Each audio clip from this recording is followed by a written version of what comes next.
All right, what's up, ladies and gents? We are recording some videos for you guys to discuss how to implement 3 different types of training. So if you don't know who I'm standing with, Dr. Jordan Shallow is a world-class powerlifter who's an expert in strength training, stability, mobility, biomechanics, and getting strong as F.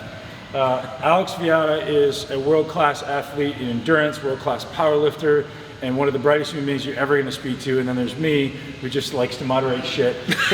So we're going to have a discussion about, first we're going to ask Alex, the best way to start incorporating, or let's talk about first the necessity or the benefit of incorporating some type of endurance work, because there's so many people out there going, man, how do I do cardio? Should I do cardio? Should I be doing HIIT? And how necessary is it to someone like him and someone like me playing at the peak of their game to really push that level? So this is a conversation for elite athletes, right?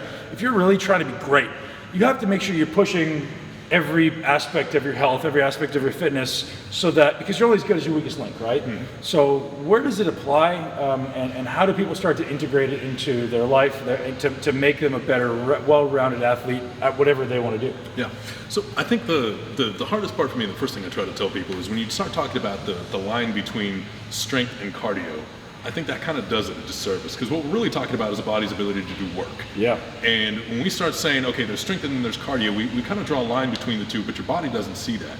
Because all we're talking about, when we say we want to incorporate cardio, what we're saying is we want to build that kind of base level of conditioning that lets the body do work. And even when you talk about cardio, even when you talk about endurance sports, you talk about, there's long distance endurance, there's mid distance, there's sprints, and everything is about, just like in strength, everything is about building a foundation that you can then build off of.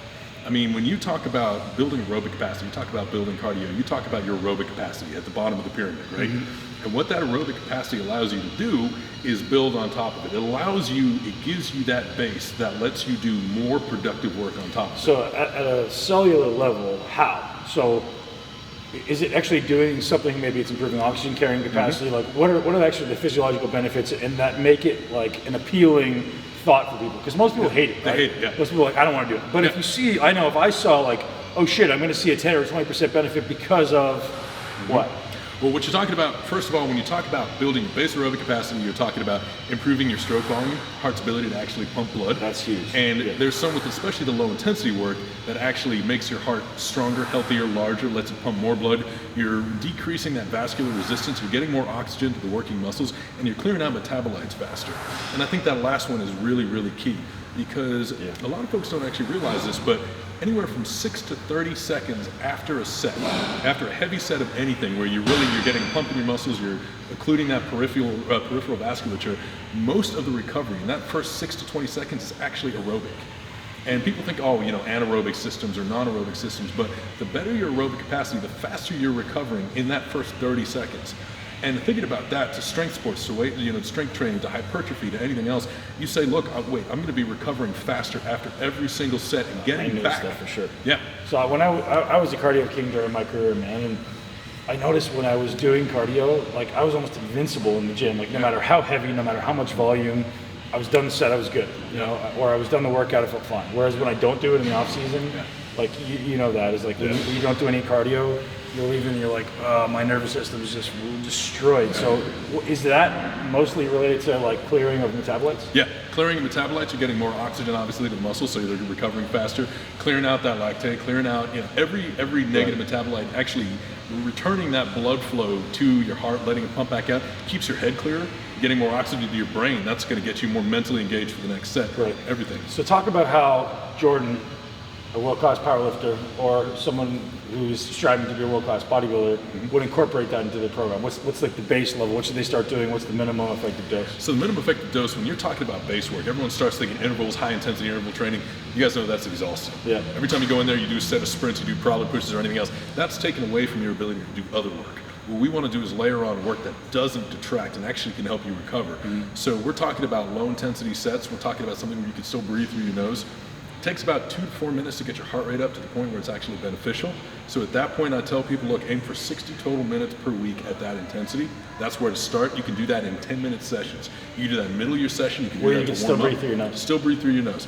You're not even going to feel that in terms of fatigue. And if you keep that, you do 10 minutes before your session, 10 minutes after your session, you'll get to that 60 minutes in no time. And it's easy to do. So there's no necessity to do it cumulatively, like 20 or no?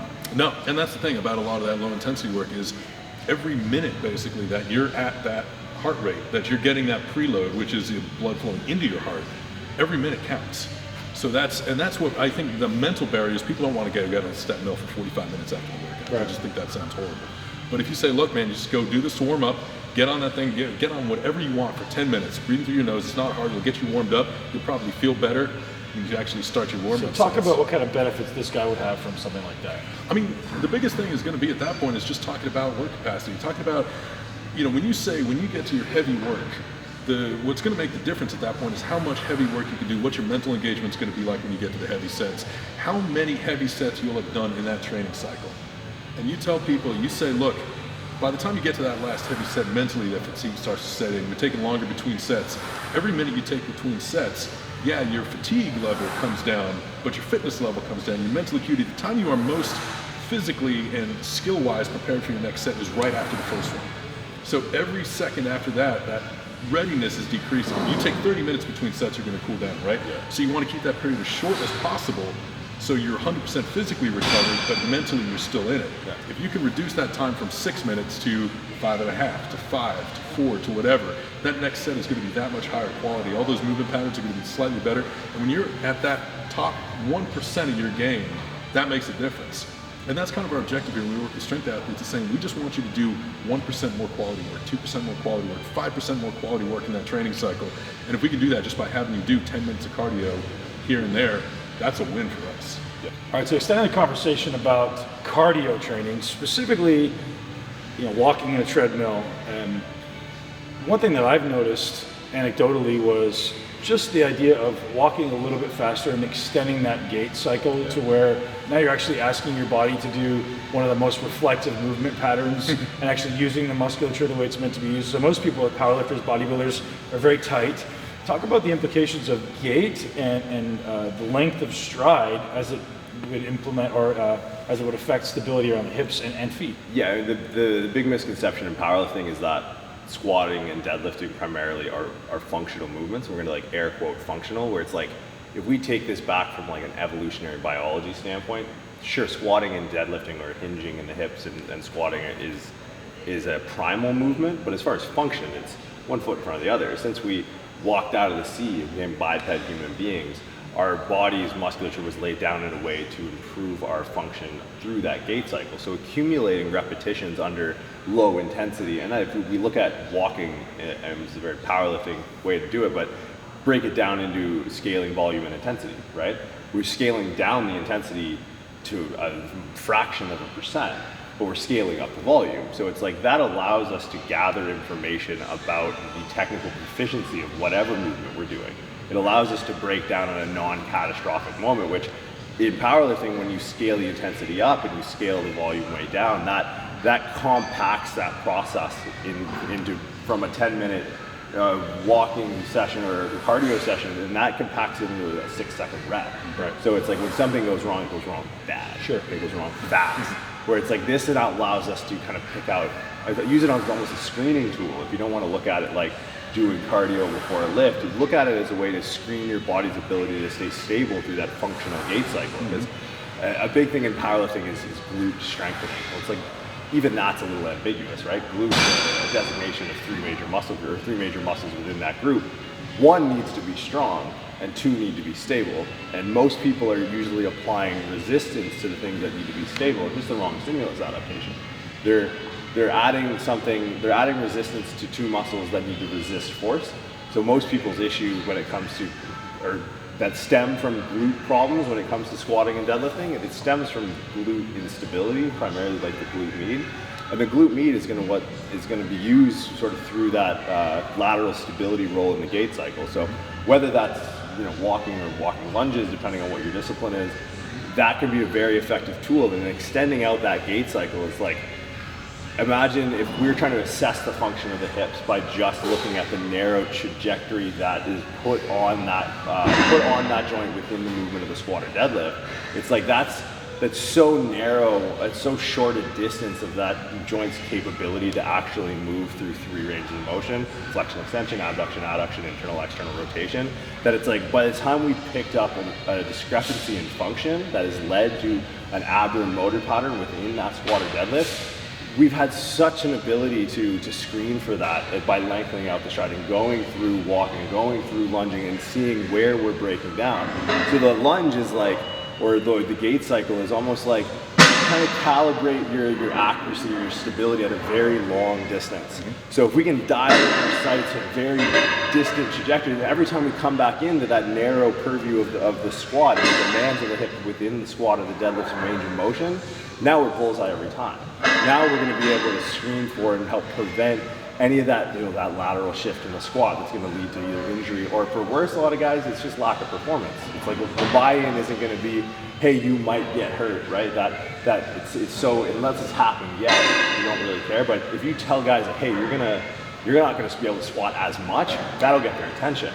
And then you put them on one leg and see how they can sort of dynamically stabilize through that demand of lateral stability in the gait cycle, and show them just how poor they are at even just standing on one leg. I know plenty of guys that squat 300-400 kilos that put them on one leg and they fall on their face. So it's like, if you can't stand on one leg, you probably shouldn't be squatting with 2. So Jordan, talk about that.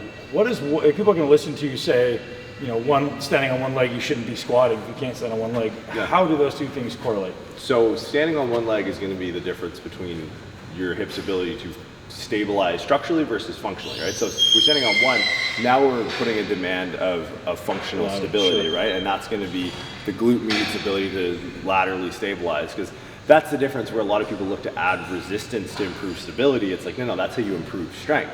It's not how you improve stability. Stability is a resisting force. So right now, I've limited my base of support, and my center of gravity is now deviating outside of that base of support. And that's just me standing on one leg, let alone deviating further through a gait cycle. So what you lack in function will be put on structure, and that's when those catastrophic injuries happen. So like, if you think of the structures that'll end up taking the load or bearing the brunt for that deficiency of the functional stability, your SI joint, lumbar spine discs, things like that, where it's not irreparable, but you're looking at a lot more catastrophic of a moment when the function gives way to structure. So imagine that you're on one leg and you can't laterally stabilize through that glute med. Well, that instability exists when you're here. It's just we're leaning so much more now on the structure, and then when the structure gets damaged, then that's really going to be a rate limiter in force production and strength on the platform.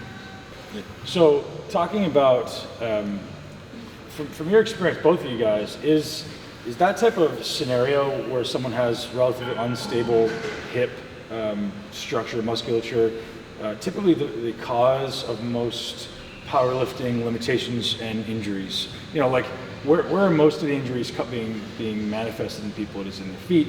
Is it in their hips? Like from what you experience and what you see, is there a kind of generalization you can make and say, hey, these are the few things that everybody should be doing to improve their ability to squat, deadlift, and be a better athlete? I think the manifestations are going to be based a lot off training style and morphology. Like if you're undulating periodization and you're hitting heavy perceived exertion lifts more frequently, then you're more likely to break down here. Or if you peak kind of linearly into a meet, you're more likely to break down here. But then to bench close, bench wide, you sumo pull, you conventional pull. Specific to the hips though, like when someone comes to you. Oh, sure. It's the same underlying cause manifested in a different way. It's instability. And it's the same with the shoulders. Like if we think, there's 3 major components of the body that are going to need to have stability that we rarely train, and that's shoulder, spine, and hip.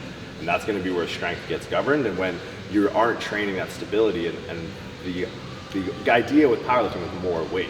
So we think, we have a problem with function, more weight, more weight, more weight, where it's like, that's like me trying to become a better runner, and by hitting heavy squat singles, it's like you're not using the right currency to make purchase in the body, right? So it's like if I want to become a better runner, I'm going to squat. Well, I haven't trained any sort of metabolic conditioning or endurance I'm still training my quads, my hamstrings, my calves, my glutes, and all that. but I'm not training with the right stimulus adaptation or creating the right environment for that adaptation to take place, then it's like I'm not going to make that purchase. It's like going to Mexico and trying to pay with US dollars or bringing pesos into the States. It's like you're not using the right currency. So the problem is mostly, that instability, that inability to balance the sort of stabilize the lumbo-pelvis in a lateral plane. And then what people do is they try and add resistance, the monster walks or the banded abduction work. It's like there's a difference between anatomically loading a muscle correctly and neurologically loading a muscle correctly. And that's the difference between strength and stability. Adding resistance is going to be, sure, we can take that posterior fiber, the glute med that's going to come from the hip and come back into the pelvis. And that's going to extend, abduct, and externally rotate, and we can sit there and do this. And I can feel it, and it's like I'm getting a burn or a pump, but it's like, tell me there's a difference in muscle action here versus here. It's the same thing, so it has to be relative to the body, not relative to the ground.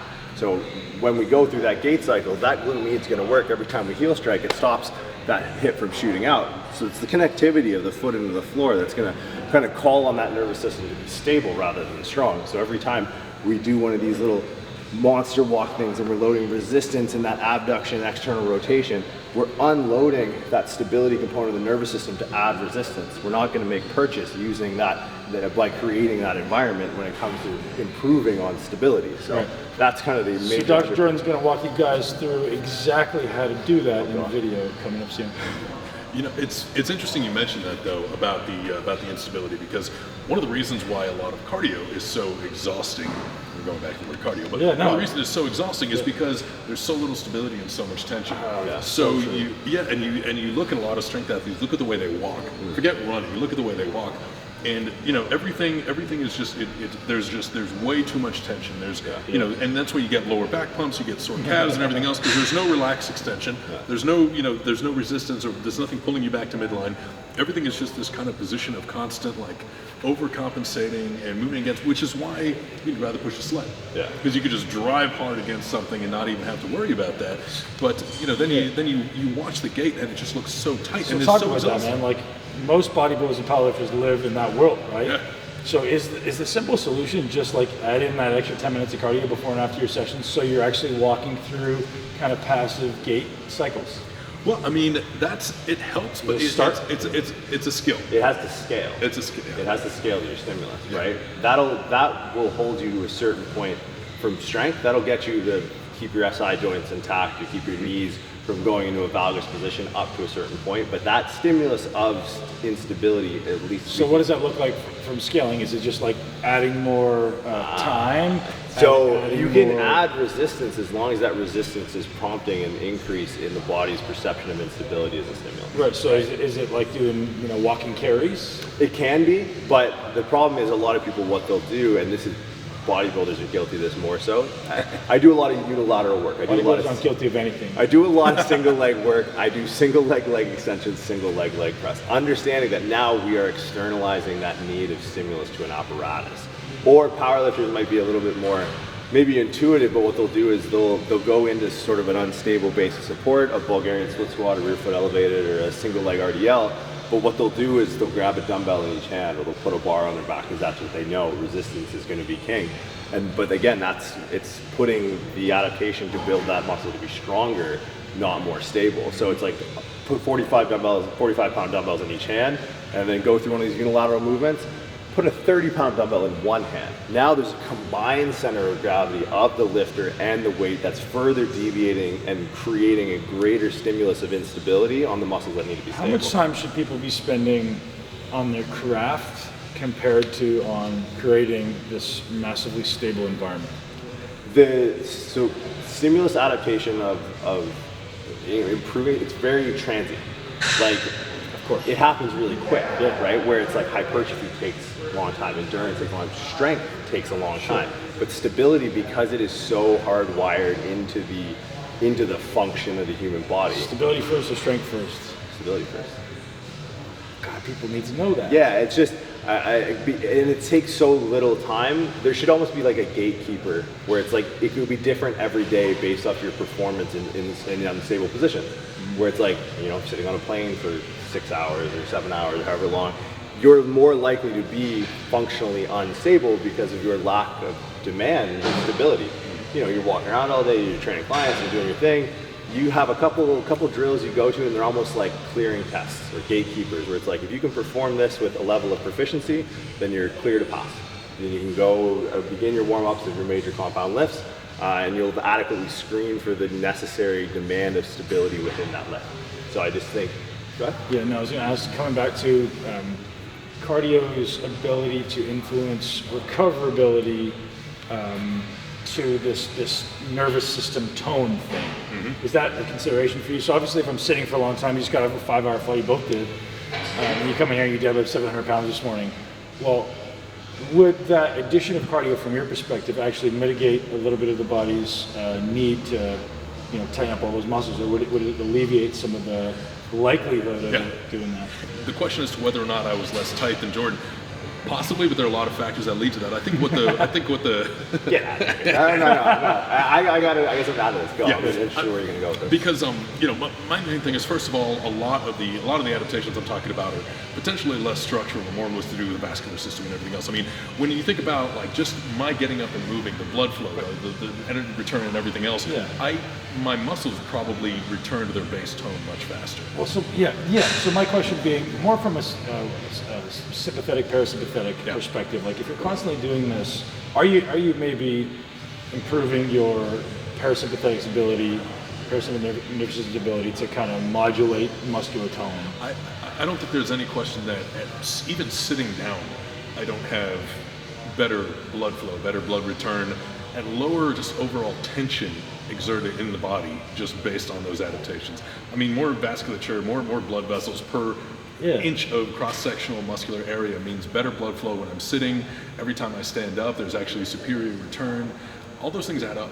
I mean, they really do. And there's no question, after a couple minute walk, even just through the terminal, everything is moving again. Blood is flowing, muscles loosen up, and everything else.